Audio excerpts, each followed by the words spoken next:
अश्विन शुद्ध पक्ष चतुर्थी नवरात्रातील चौथी माळ साजरी करताना माहूर गडावर भाविकांची प्रचंड गर्दी उसळली। घटास्माळ अर्पण करून नवरात्र उत्सवाची विधिवत सुरुवात झाली असून संपूर्ण परिसर भक्तिमय वातावरणाने निनादला। रिमझिम पावसातही भाविकांचा उत्साह ओसंडून वाहत होता। वरुण राजाची कृपादृष्टी असल्यासारखे वातावरण असून पावसामुळे प्रशासनाला थोडीशी तारांबळ होत असली तरी भाविकांच्या भक्तिभावात मात्र कोणतीही खंड पडलेली दिसली नाही। श्री रेणुका देवी संस्थान येथे मुख्य पुजारी शुभम भोपी यांनी नित्यनियमाप्रमाणे पूजा केली, तसेच कुमारी पूजन करून मंदिर परिसरात छबिना काढण्यात आला। याशिवाय माहूर येथील महिला मंडळाने श्री रेणुका मातेस कुंकुमाचरण अर्पण केले। भाविकांसाठी विविध ठिकाणी अन्नछत्राची व्यवस्था करण्यात आली असून सर्वांनी या महाप्रसादाचा लाभ घ्यावा असे आवाहन अन्नदात्यांकडून करण्यात आले आहे। दरम्यान 2 वर्षापासून सुरू असलेले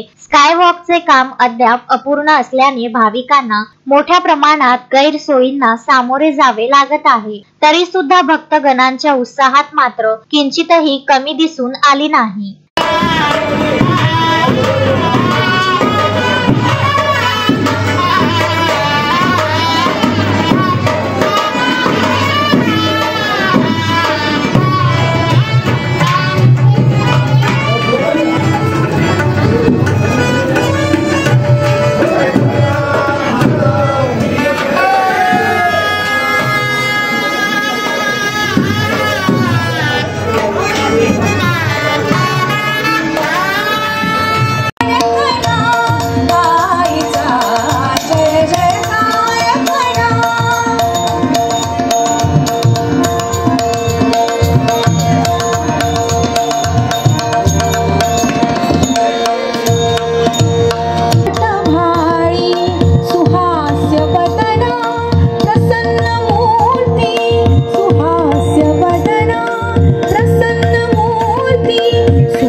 अश्वदायै गोदायै धनदायै महाधने धनं मे लभतां देवी सर्वकामांश्च देहि मे पद्मानने पद्म द्विपद्मपत्रे पद्मप्रिये पद्मदलायताक्षे विश्वप्रिये विश्वमनोनुकूले त्वत्पादपद्मं मयि सन्निधस्त्व पुत्र पौत्रं धनं धान्यं हस्ते स्वादिगवे रतं प्रजानां भवसि माता आयुष्मन्तं करोतु मे धनमग्निर्धनं वायु धनं सूर्यो धनं वसुः धनमिन्द्रो बृहस्पतिर्वरुणं धनमश्विनौ वैनतेय सोमं तिवत रुद्रः सोमं धनस्य सोमिनो। संजय घोगरे, विदर्भ न्यूज, माहूर।